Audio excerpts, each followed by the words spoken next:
This is FD Talks, a brand new podcast series by Funeral Directors Life, where we explore ideas, insights, and solutions for serving families in a rapidly changing marketplace. Well, hello and welcome to this episode of FD Talks. Today we're going to do part one in a two-part episode where we're going to explore hospice care in our community, and we're going to look at statistics and also some of the things that are just involved with that. And we have here with us Peggy. Peggy, tell us who you are and what you do. I'm Peggy Shepard, and I am a social worker with Hendrick Hospice Care. I'm a licensed clinical social worker, and that means that after I got my master's degree, I went ahead and did clinical hours to be able to be what's called a certified counselor. And I use a lot of those skills while working with my patients at Hendrick Hospice Care. I was actually the first social worker hired by Hendrick back in 1979. Wow. I was working at Hendrick when I was in college, and so I had the honor and the challenge of starting social work at the hospital. And, now it's a huge department of case management with lots of social workers. After I completed my master's, I came back and I wanted to specialize in oncology. And so as the department was growing, I moved into the oncology world. And I worked there for about 20 years, and that's when we actually started Hospice of Abilene. And so all of us that were working in oncology at that time were very involved with the beginning of hospice, and I actually served on several of their committees, their advisory, quality assurance board. I worked part-time for them in the 90s while working part-time in the hospital, and then back in 2000 I came back full-time to be a clinical patient care social worker, which has been probably the most rewarding job I've had in my career. So at what point did you really feel that calling to start doing hospice work? Well, it's interesting because I tell people that a lot of us graduate to hospice, and that's a term that if you're within our circle, you understand that.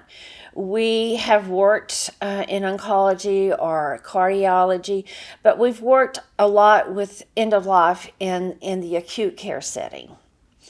And there's a point when we see the aspects of end of life, and we feel like we have the tools, the experience, and most of all, the heart and the empathy to move into that and to focus on quality of life. And it's a definite mind switch because we can treat people for a very long time. I mean, even with medical technology, you can keep life sustained, but is it quality of life?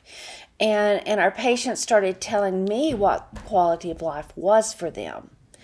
And it wasn't to be on machines. It wasn't to be kept alive artificially. It was to die with dignity, to die on their own terms, and to die in the setting that they wanted to be in. And if you ask most people, do they want to pass in the hospital? The answer was no. And there's appropriate place for hospital for people that are going to be able to get over that hump. But for people who are facing certain illnesses that when the doctor says, there's not much more we can do, then, that's where hospice steps in and we focus on quality. And so, it was just a natural thing that I wanted to see people live life in their own terms. It makes a lot of sense. Can you describe to me what that involves? What do you do from day to day? Well, it's a team. And first of all, I think that's important to recognize with hospice is that we're a team. We're not just one person. It takes a village, that's an older term, but it's a team, and the team is made up of course, the medical director. That is the most important member of our team, in the sense they're giving us direction with symptom management. So the goal is symptom management, quality of life, to reduce suffering and not prolong life artificially, but let the body do what it's going to do naturally. So that physician is directing us. And each team has a nurse, and the nurse is doing that direct care. We bring the care to our patients. And so the nurse is bringing the direct care. The social worker comes in working on all the psychosocial issues that go along with this process of the journey that people didn't say, I want to travel, in the sense of nobody says, oh, yes, I'm ready to go. Some people are, but for the most part, it's an unknown territory. So we're guides, and we support emotionally. We chaplain support spiritually, and then the volunteers do those little extra things that the family sometimes just needs help with. So it's a whole team coming in with a purpose of, how can we help you in the most difficult time of your life? How can we help you make plans? How can we make this meaningful? And so we have the nurse focusing on the medical aspect, the social worker on the psychosocial aspect, the chaplain on the spiritual, the volunteer on the helpful things. But there's blurred lines between all of us, because when we're in a home, we're the person that's there, and the family's going to ask us, what do you think? What would you do?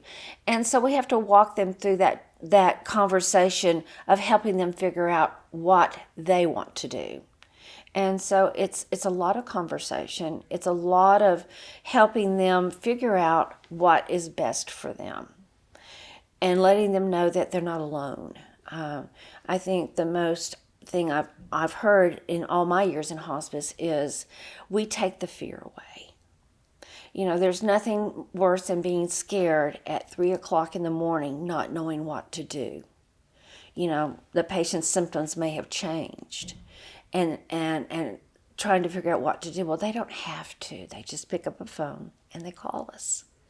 And I think that's the most beautiful thing about hospice, is taking that burden of, what do I do, off a loved one's shoulders, so that loved one can love that patient and know that they've got this whole medical team, emotional support team behind them.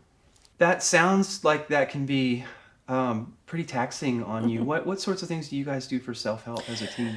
I think COVID has changed how we once did things as a team, and I think we're finding new ways to do that. We used to have the big get-togethers, which we've kind of, those things aren't what we're doing right now, but we know that we are able to go back into our offices now, and we do support each other. I think I don't know. There's so much communication that goes on daily between the nurse and the social worker, the nurse and the chaplain, the social workers and the social. So we're doing a lot of phone support right now with each other.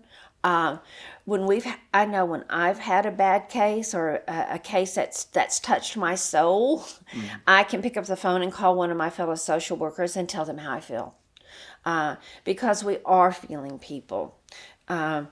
I talk about, in the sense of how I feel about hospice, is I feel like I journey with souls. I meet a soul, a person, and I carry them with me. And when I leave their home, a piece of them is still with me. And when they pass, a piece of them will always remain, because we touched each other's lives. And so we have our coworkers that we can share with and talk with. We have a devotional every morning. We can share prayer requests and stuff. We do that every morning through a conference call. So we have adapted our support, but it's very much there. And we do encourage each other. I think one of the first things that we say when we hire somebody is, what do you do for self-care? For me, I paint. We've got to find something to let some of that out.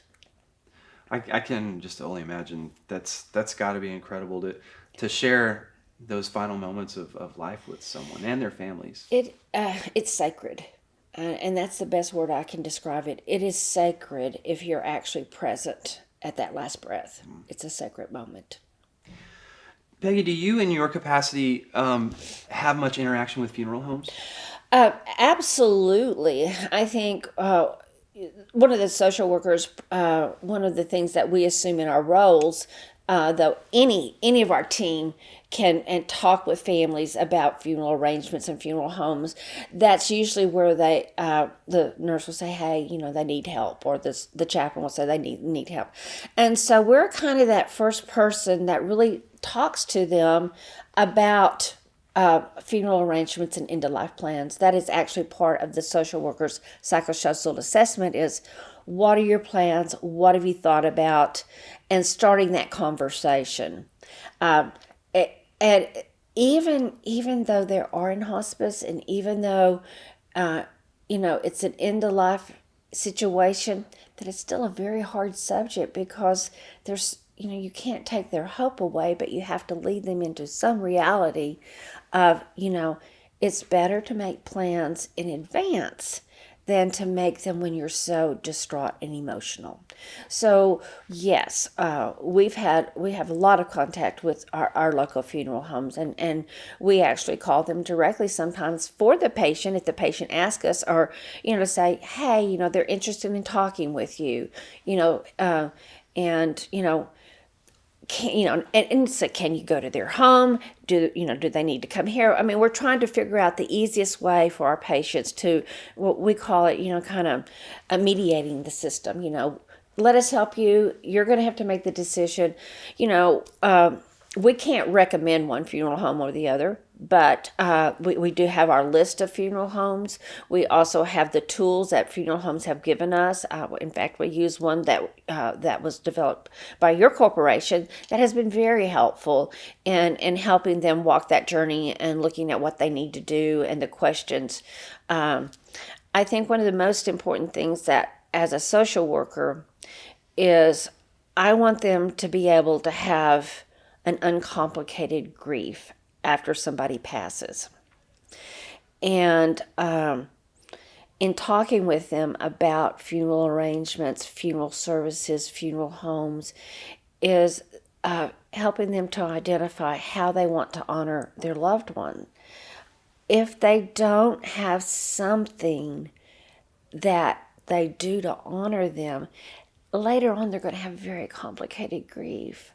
It's just, we're gotten into this real quick society, and we don't take enough time to grieve. And so as social workers, we really focus on that, and I think the funeral industry is really adjusting to doing some of the non-traditional things to make that service meaningful, and to understand where they're coming from, even if it is a graveside, even if it's a cremation and a memorial. They need to have a piece of something that they did something, a ritual, because if it's not there, grief gets complicated.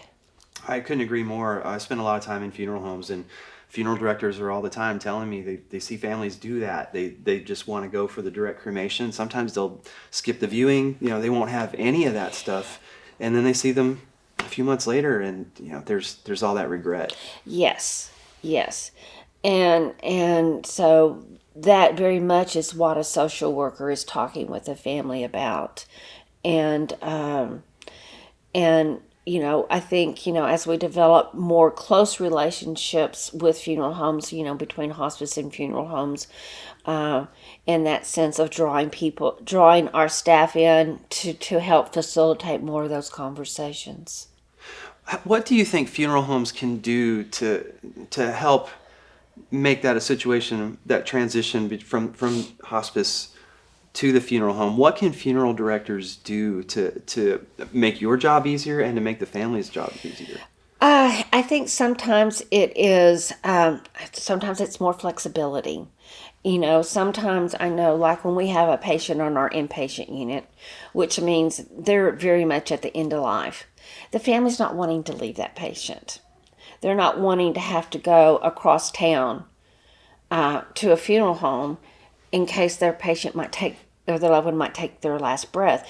So, some flexibility where funeral directors can make an appointment to come visit with a family, where the family is, whether it is at home or whether it is on the unit. I think that's kind of direction I see things, facilitating more communication. Some people are just not very comfortable walking into such a formal setting and feel more comfortable talking in their own. Do you feel like you have a relationship with at least some of the funeral homes that you feel good about when it's time, when that family member is passed? Absolutely. I can say honestly, in all my years of working at Hendrick and in hospice, I have never had anybody complain about any funeral home. I feel like I can pick up the phone and talk to anybody and express what. I think we're very fortunate here. I can't say that for hospices across the nation. I think Abilene is a unique community, but I think it's been a conscious effort to work together, because we know at our hospice the significance of having grief that's not complicated, and our funeral homes are very sensitive to that, and they're very open to help. As you know,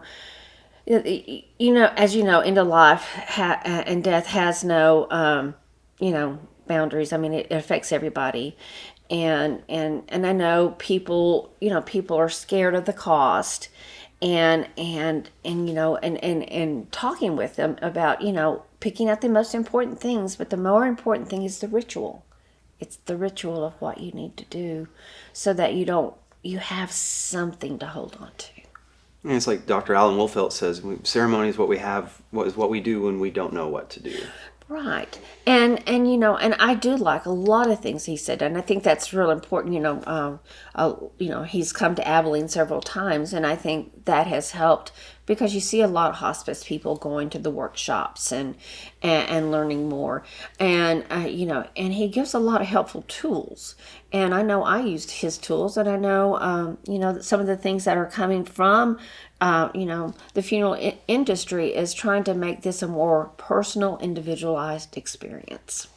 Peg, in your experience, what are some of the goals that your patients express that they want to try to get done when in that brief time that they're with you? That is a good question. And I'll first say patients and family goals are often very different. Oh. So the patient often's goal is, first of all, they don't want to be a burden to their family. That's kind of one of the first things. I don't want to be a burden to my family. And so we have to do a lot of education on, burden versus love and accepting and graciousness. But yeah, they don't want to be a burden, but their other goals, they don't want to suffer. They don't want to have pain. They want to pass peacefully. And so when we talk to them and they say that's goal, those are one things that we can say, well, our goal is for you not to have pain. Our goal is for you to pass peacefully.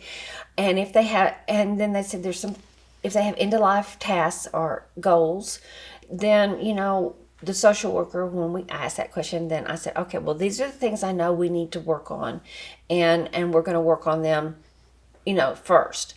Some of it, funeral arrangements, legal arrangements, durable power of attorneys, medical power of attorneys. Some haven't written wills. So there's a short window of time to get some of that done. But I think, the most common thing that a patient will say is, I just don't want to burden other people. And it is a lot of education to say, to help them redefine that they're not a burden. To be gracious and let their family love them. Mm-hmm. Now, families' goals, they want to know that we are going to be there to help them. They want to make sure that their loved one doesn't have pain or suffering, and they want to know how to communicate to them that they're not a burden. Mm-hmm.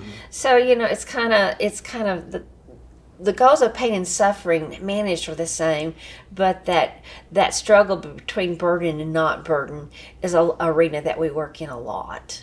I think that's what we end up seeing too a lot of times outside of hospice when a family member is dying. They don't want to be a burden to their family, and that's often why they choose to go ahead and say, just cremate me or just put me in a pine box. Yeah. And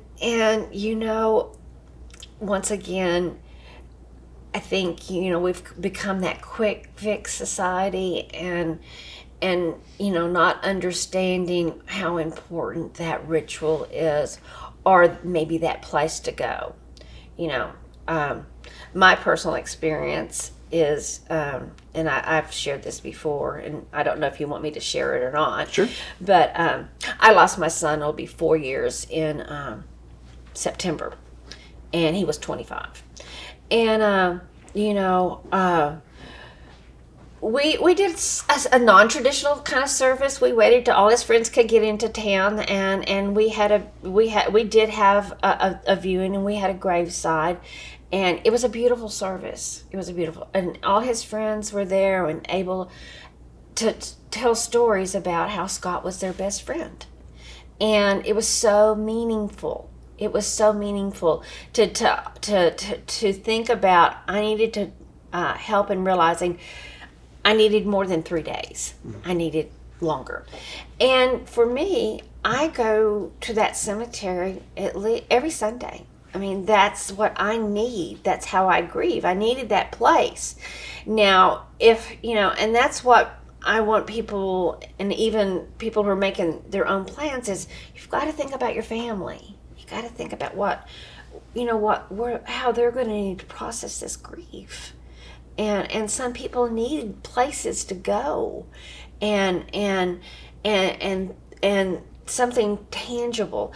And I think that's part of what, as working through talking with family members or people who are making their own funeral arrangements, is you need to look beyond what you think is going to be a quick fix, and look at what your family's going to need, because they're the ones that's living without you. And I very much want to promote someone thinking about that, because it is your survivors who need the rituals. That's a great point. Well, Peggy, thank you so much for visiting us today. Thank you for having me. This has been very helpful for me. I didn't know very much about hospice prior to us meeting, so I know it's going to be helpful to a lot of our listeners. So I'd like to thank you, and I hope to have you on again sometime soon. I would be happy to come back anytime. Thank you. If you would like to reach out to us about this episode or this series, please visit us online at funeraldirectorslife.com/FD Talks. There you can find information about this episode and submit any comments, suggestions, or feedback about our series. And we also welcome your ideas for future episodes. Join us next time on FD Talks as we explore ideas, insights, and solutions for serving families in a rapidly changing marketplace.